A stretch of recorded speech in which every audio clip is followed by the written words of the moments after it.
इंतहाई अफसोस और दुख के साथ मैं यहाँ पर बैठी हूँ और बहुत देर से मैं इंतज़ार करी थी कि कब प्रोग्राम्स का आगाज़ हो और हम अपने व्यूअर्स के साथ एंगेज करें और हम देखें कि जो स्पेशली शान मसूद का जो आउट था, जो कि अभी कह लें उसको कि एक कंट्रोवर्शियल सिचुएशन है कि क्या वो वाकई आउट थे या नहीं आउट थे, और ज़्यादातर लोगों का ये कहना, एक्सपर्ट्स का कहना है कि वो आउट नहीं थे। तो अब देखना यह है कि इसके ऊपर क्या राय है। और इसी के साथ साथ Babar Azam again duck, it's really embarrassing because इतनी बार इतने चांसेस बाबर आजम को आखिर किसकी नजर लगी है। बहुत परेशानी के साथ मैं ये सवाल रेज करी हूँ और मेरे साथ मौजूद है नाज़रीन आप सबकी जान क्रिकेट के शान हाफिज इमरान। अस्सलाम वालेकुम हाफिज साहब, कैसे हैं आप? वालेकुम सलाम, बहुत शुक्रिया आपका। हाफिज साहब, सबसे पहले बात करना चाहूंगी मैं बाबर आजम के ऊपर, क्योंकि हमारे T20 के कप्तान हैं, हमारे ODI के कप्तान हैं और इसी के साथ बाबर किंग हैं। हमारी बहुत सारी एक्सपेक्टेशंस बाबर के साथ हैं। नंबर 1 बैट्समैन उनको कहा जाता है और कहा जाता था कि बाबर की कप्तानी पर सवालात ज़रूर हैं, मगर बाबर की जो उनका खेलने का अंदाज़ है या उनकी एबिलिटी है उस पर किसी को शक नहीं है। मगर मुसलसल बाबर भी कहीं ना कहीं मुश्किलात का शिकार हैं। फास्ट बॉलर से भी मुश्किलात का शिकार होने लगे हैं बाबर। देखिए, उनकी फॉर्म उतनी अच्छी नहीं है। ये हम पहले भी काफ़ी मरतबा इसका जिक्र किया है कि बैसियत बल्लेबाज भी वो अपनी उस पोटेंशल के ऊपर या उस मायार के ऊपर जिसका जो वो उन्होंने खुद ही मुकर्रर किया रन्स कर करके मुख्तलिफ मुल्कों में मुख्तलिफ टीमों के ख़िलाफ़, वो उस मायार की क्रिकेट नहीं खेल पा रहे हैं। आज भी वो 0 पर आउट हुए हैं और आज तो खैर जो उनका आउट हुआ उसमें कीपर को बहुत ज़्यादा क्रेडिट जाता है। जिस तरीके से उन्होंने लेफ़्ट साइड पे डाइव किया और कैचेस विन मैचेस ऐसे नहीं होता। 2 कैचेस जो उन्होंने लिए हैं, 2 विकेटें जो पाकिस्तान की गिरी हैं, उसमें फील्डर्स का बहुत अहम किरदार है। जो अब्दुल्ला शफीक का कैच लिया मेरा ख्याल थर्ड स्लिप में था मेरा ख्याल, या और उसके बाद जो बाबर आजम का कैच लिया विकेट कीपर ने, तो इन दोनों में तो फील्डर्स का बहुत अहम किरदार है। और इसको कहा जा सकता है कि फील्डर्स ने भरपूर तरीके से अपने बॉलर को सपोर्ट किया। जहाँ तक ताल्लुक सिर्फ बाबर आजम का है, देखिए इस सीरीज़ के शुरू होने से पहले भी हम 12 जिक्र कर चुके हैं कि बहसियत बल्लेबाज ये बड़ा अहम वक्त है बाबर आजम के लिए, क्योंकि गुज़िश्ता साल 1.5 साल से इससे कुछ ज़्यादा वक्त भी अगर आप देखते हैं, और जो आखिरी सीरीज़ पाकिस्तान ने टेस्ट मैचेस की खेली थी अगेंस्ट ऑस्ट्रेलिया भी, वहाँ पर भी वो बहसियत बल्लेबाज उस कारकर्दगी का मुजाहरा नहीं कर पाए जिसकी उनसे तवक्को की जा रही थी। और जब आप ऑस्ट्रेलिया जाते हैं, इंग्लैंड जाते हैं, साउथ अफ्रीका जाते हैं, पाकिस्तान इंडिया के क्रिकेटर्स, तो उनकी कारकर्दगी को के मायार को और जो टॉप क्रिकेटर्स हैं बिलखसूस जो बेहतरीन क्रिकेटर्स हैं उनकी सलाहियत को और उनकी कारकर्दगी को उस वक्त 4 चांद लगते हैं जब वो ऑस्ट्रेलिया, इंग्लैंड, साउथ अफ्रीका में परफॉर्म करते हैं। अभी कुछ देर पहले जब इंडिया की टीम गई थी साउथ अफ्रीका खेलने के लिए, तो वहाँ पर KL राहुल ने भी रन्स किए, वहाँ पर रोहित शर्मा ने भी रन्स किए, वहाँ पर विराट कोहली ने भी रन्स किए। लेकिन पाकिस्तान की टीम जब गई थी खेलने के लिए ऑस्ट्रेलिया, तो उन टेस्ट मैचेस में बाबर आजम रन्स नहीं कर पाए थे। और वहीं पर जिस तरीके से वो आउट होते रहे, उससे मिलता जुलता आउट वो इंडिया के ख़िलाफ़ वर्ल्ड कप में भी हुए 2024 में, जो पाकिस्तान ने USA में मैच खेला था। तो आज भी वो रन्स नहीं कर पाए हैं। आज चूँकि वो आउट और अंदाज से हुए हैं, लेकिन बहरहाल वो खाता नहीं खोल पाए। 0 पर आउट होना बाबर आजम का पाकिस्तान के लिए एक परेशान कुन चीज़ ज़रूर है, क्योंकि अभी ये टेस्ट मैच शुरू हुआ है, 2 बारियां होती हैं। एक टेस्ट मैच में आपके पास मौका होता है अगली इनिंग्स में रन्स करने का, लेकिन आज के दिन की अगर हम बात कर रहे हैं चूँकि तो उस एतबार से पाकिस्तान के लिए आगाज़ बाबर आजम की कारकर्दगी के हवाले से ठीक नहीं है। परेशानी ज़रूर है उनकी कारकर्दगी के हवाले से, लेकिन उनके पास वक्त मौजूद है कि वो वापस आ सकते हैं, अच्छे रन्स ऑन बोर्ड कर सकते हैं। पाकिस्तान ने जो आखिरी सीरीज़ खेली थी, होम सीरीज़ खेली थी, वो न्यूजीलैंड के ख़िलाफ़ मेरा ख्याल खेली थी, उसमें उन्होंने रन स्कोर किए थे। लेकिन अब एक नया सीज़न शुरू हुआ है, यहाँ पर पाकिस्तान के अच्छे नताइज के लिए बाबर के रन्स करना बहुत ज़रूरी है। और जब आपके टॉप क्रिकेटर्स आपके परफॉर्म करते हैं, बैटिंग के शोबे में हों भले वो बॉलिंग के शोबे में हो, तो टीम का जो एतमाद है वो बुलंद होता है। अभी भी अगर हम देखते हैं, इस वक्त भी शान मसूद, इस वक्त भी साइम अयूब और सऊद शकील खेल रहे हैं। दोनों अच्छे अंदाज में पॉजिटिव क्रिकेट खेलते हुए देखने को मिल रही है। जो स्ट्राइक रेट वाला एक पहलू है कि आप जहाँ पर शॉट्स मिलते हैं वहाँ पर खेल रहे हैं, लेकिन जो बाबर वाला मामला है उनको रन्स करने पड़ेंगे और आपके पास मौका नहीं होता है, क्योंकि जब आप हवा में जाता है बॉल तो फिर यकीनी तौर पर कैच तो किसी जगह पर हो सकता है। तो उनके बिलखुसूस इस इनिंग्स में जिसमें वो रन्स नहीं कर पाए हैं, वो थोड़ी सी लोग उससे ज़रूर अच्छा नहीं लगा होगा, लेकिन आने वाले मैचेस में कर सकते हैं रन्स। देखिए, बहुत सारी उम्मीदें बाबर के साथ हमारी जुड़ी हैं। मैं जब मैच देख रही थी, जब बाबर आए हैं, तो आई वाज एक्सपेक्टिंग कि आज बाबर कुछ बहुत हमें अच्छा करके दिखाएंगे, क्योंकि लाख तनकीद, एक तरफ तनकीद का मकसद सिर्फ बेहतरी लाना है, किसी की तज़ीक करना नहीं है, लेकिन दिल जो है वो बाबर ही होता है दिल कहता है कि बाबर आजम कुछ करके दिखाएं। हमारे टॉप बैट्समैन हैं और आज अगर हम देख रहे हैं उन्हें कि बांग्लादेश के खिलाफ अपनी होम ग्राउंड्स पर वो 0 पर आउट हो रहे हैं, तो हमारे लिए ये यकीनन एक बहुत अफसोसनाक बात है। इसी के साथ अगर हम शान मसूद का जिक्र करते हैं, इस वक्त टेस्ट के कप्तान हैं और बहुत ही जोशो जुनून के साथ वो आए और बहुत ही गुस्से में कुछ मुँह में कहते हुए वो वहां से गए हैं, और उसकी क्या रीजन है हाफिज साहब से जानना चाहूंगा। एक मुतनाज़ा आउट है, बल्कि वो कहते तो यही गए हों मतलब बुरा भला ही कह रहे होंगे जिन्होंने उन्हें आउट दिया है, क्योंकि जब नहीं उन्होंने बाकायदा तौर पर बाद में दिखाया, उन्होंने कहा आउट है। रिव्यू पर भी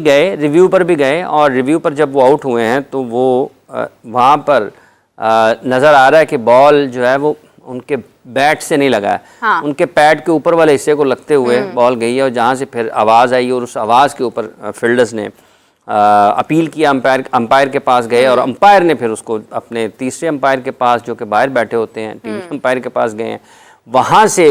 वो फैसला आया कि जो कि आउट थे, और जब उनके आउट का फैसला दिया गया तो पाकिस्तान के ड्रेसिंग रूम के ऊपर भी कैमरा गया ना, तो वहाँ पर वो भी लोग हैरान परेशान थे कि ये देखें ये बॉल लगा, हाँ, तो बॉल उनका बैट जो है वो उसमें नजर आता है, जो स्क्रीन हमें दिखा रही है, हाँ। उसके मुताबिक तो वो आउट नहीं थे, क्योंकि बॉल उनके बैट के बजाय उनके पैड को लगा है, और पैड को लगकर अगर आउट दे दिया तो फिर ये एक अफसोसनाक, वो अनलकी हैं उस मामले में, अनलकी हैं उस मामले में। लेकिन बॉस जो है मैच का वो अंपायर है, और अगर अंपायर ने आउट दे दिया आपको, भले आप ठीक दिया है या गलत दिया है, तो वो फिर आपको ग्राउंड फील्ड छोड़ना पड़ता है। ये तो गलत बात है। एक हमारा प्लेयर है, हमें पता था, मुझे बहुत सारी उम्मीदें थी कि शान मसूद जो है वो बहुत आज स्टे करेंगे, कुछ ना कुछ हमें डिफरेंट तो करके दिखाएंगे, डिफरेंट क्या बल्कि वो अच्छा ही खेलते हैं और हमें अच्छा खेलते नजर आएंगे। लेकिन इस किस्म का आउट देना, डोंट यू थिंक अंपायर्स का भी थोड़ा सा जरा देखने की जरूरत है कि जो इस तरह के फैसले होते हैं, पहले भी इस तरह के फैसले अक्सर हुए हैं जिनके ऊपर शक हुआ है, इस तरह के फैसले अगर होते हैं तो फिर जाहिर है कि जो मैच ऑफिशियल्स होते हैं उनके भी पॉइंट्स होते हैं, रेटिंग तो उनकी भी होती है। अगर आप गलत फैसले देते हैं तो जब आपकी कारकर्दगी का जायज़ा लिया जाता है तो वहाँ पर फिर ये सवालात उठते हैं, और फिर अंपायर के लिए मुश्किल होता है अपनी उस जगह को बरकरार रखना आईसीसी की सतह पर, जहाँ पर आप को दोबारा मौका मिले, जो आपकी रेटिंग है वो आपके कम आएगी कॉन्ट्रैक्ट के मामले में, और बहुत सारी चीज़ें जो कि उनकी रास्ते में रुकावट बनती हैं इस किस्म के जब आप फैसले देते हैं। तो शान अनलकी हैं कि वो अंपायर के गलत फैसले का निशाना बने हैं। वो ठीक जो उनका आगाज़ था वो ठीक था, वो बहुत ज़्यादा परेशान नहीं थे, लेकिन उस दौरान बांग्लादेश के बॉलर्स को भी आपको क्रेडिट देना पड़ेगा। वो नाहिद बड़े अच्छे, नाहिद राना मेरा ख्याल है वो भी बड़ी तेज़ गेंदबाजी कर रहे हैं, और जो हसन ने भी, हाँ, और जो आपने बाबर आजम का जिक्र किया है, बाबर का जो जिक्र है, शरफुल ने उन्हें आउट किया है, और शरफुल ने सीरीज शुरू होने से पहले बाबर के बारे में गुफ्तगू की थी कि वो उनको आउट करना चाहेंगे, और वो पाकिस्तान के बेहतरीन बल्लेबाज हैं, उनके भी पसंदीदा बल्लेबाज हैं, तो उन्होंने इस चीज़ का इजहार किया था कि वो इसकी विकेट हासिल करना चाहेंगे बाबर की, तो उन्होंने तो मांग लेते उस उन्होंने, लेकिन इस टूर पे मेरा ख्याल है वो यही मांगेंगे कि हर इनिंग्स में बाबर की विकेट ले लें। तो उनके लिए ये एक इब्तदाई कामयाबी है बाबर की विकेट हासिल करना, और उसके बाद शान का जो विकेट है वो अनलकी रहे हैं, अंपायर के गलत फैसले का निशाना बने और वहाँ पर वो आउट नहीं थे। अब मेरा ख्याल है जी टी की तरफ जा रहे हैं पाकिस्तान के दोनों बल्लेबाज, तो बाबर और शान, बाबर ठीक है उनकी फंसे हुए हैं मुश्किल वक्त में, उसका सिलसिला जारी है, और शान जो है ये गुस्से में मुब्तला है, अब टी ब्रेक हुई है, पता नहीं क्या होगा इस तरह, बच्चा ही पियेंगे तो हाफिज साहब, लेकिन मुझे यकीन करें, मुझे दिल से इस चीज़ का अफसोस है कि गलत फैसला हुआ है, और अनलकी का लफ्ज़ आपने बहुत मुनासिब इस्तेमाल किया है, क्योंकि गलत फैसला है। अब उसमें देखें बात यह है कि Pakistan team management, Pakistan cricket board यकीनी तौर पर इस के ऊपर